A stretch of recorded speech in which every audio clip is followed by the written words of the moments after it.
That can be put on this form, Form C, which you can attach to Form D, which covers any emergency medical care you might require when you are off school property, but participating in school activities, like athletics.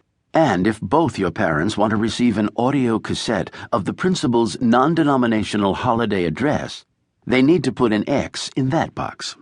I think that's it. The newsletter comes out quarterly and can also be mailed to grandparents and other interested parties. My grandpa lives with my dad. That saves us on postage. I'll need those back by Friday. He looked at the forms in his hand.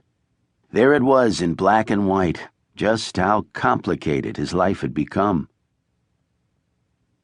He stood in front of the huge white oak tree in the middle of Ripley Memorial Park. It was tall and thick with serious bark, an oak with attitude.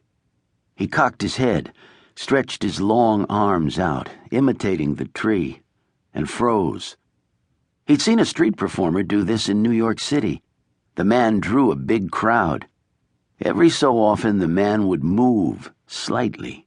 People put money in his hat. Mrs. Clitter walked by with her granddaughter and stopped. He didn't move, didn't breathe. They looked up at him for the longest time. He moved his right hand a little, then his left. The little girl giggled. Mrs. Clitter said, "Now, where'd you learn to do that?" He said nothing, part of the act, winked at the little girl who grinned. He had an itch but didn't scratch it. Mrs. Clitter moved off, laughing. He lifted his leg slightly, wiggled it. "You say a big hello to that grandfather of yours," she shouted. Mrs. Clitter was in love with his grandfather. "You tell him I'm going to do everything I know to do to help him in his time of need." His grandfather, currently in the Veterans Administration Hospital in Baltimore, had his right leg removed just below the knee 2 weeks ago.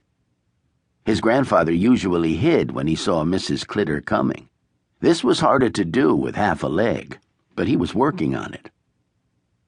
The little girl waved goodbye and crossed the bridge with her grandmother. He straightened to full height, 6 feet 3½ inches. He was the tallest 7th grade boy in the history of Eleanor Roosevelt Middle School. The tallest 12-year-old boy anyone in Ripley had ever seen. Now you know why people called him Tree. It had been years since anyone had called him by his real name, Sam. Jeremy Liggins had first called him Tree in 4th grade. Jeremy was one of those emperor athletes who got to do whatever he wanted.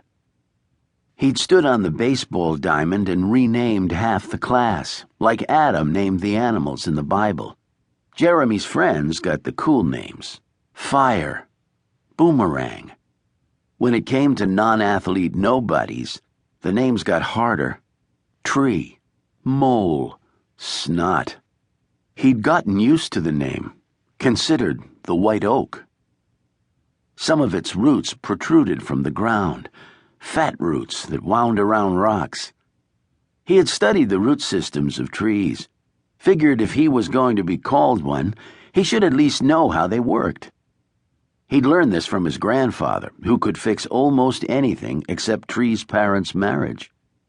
"You've got to take a thing apart to see what it's made of," his grandpa always said. So he learned how roots could go as deep in the ground as a tree's branches grow tall.